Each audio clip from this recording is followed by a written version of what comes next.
Hello friends, welcome back to my new blog. जैसा कि आप देख पा रहे हैं, ये प्रोटीन का स्टॉक्स पड़े हुए हैं। ये खाली डब्बे हैं, ये सारे खाली डब्बे पड़े हुए हैं। न जाने 1-2 साल में मैंने कितने सारे डब्बे ख़त्म कर दिए होंगे, लेकिन बॉडी में वो रिजल्ट नहीं मिला जो मैंने सोचा था। शुरू में लगता है प्रोटीन का डब्बा ख़त्म मतलब मसल बन जाएगी, लेकिन जर्नी में समझ में आता है कि सिर्फ प्रोटीन ख़त्म करने से नहीं, पेशेंस, डिसिप्लिन और टाइम भी देना पड़ेगा। बॉडी बनाना नेचुरली टाइम लगता है, ये प्रोसेस स्लो है। कभी कभी मन में भी डाउट आता है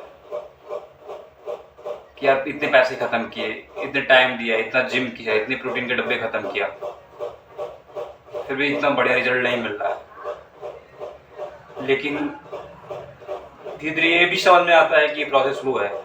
स्लो प्रोसेस का रिजल्ट लंबे समय तक रहता है। और आप भी अगर जिम कर रहे हो और आपके भी रिजल्ट कुछ ऐसे ही हैं तो घबराइए मत।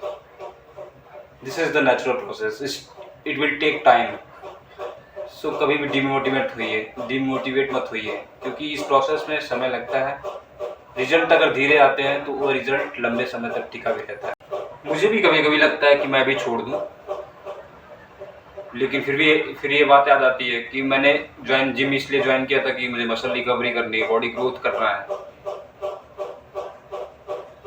तो ये समय लगने वाली चीज़ें हैं, घबराना नहीं है। अगर आप देख रहे होंगे कि जिस दिन आप जिम ज्वाइन किए थे और आज जब आप कर रहे हो, तो आपकी बॉडी में तो फ़र्क आया है ना।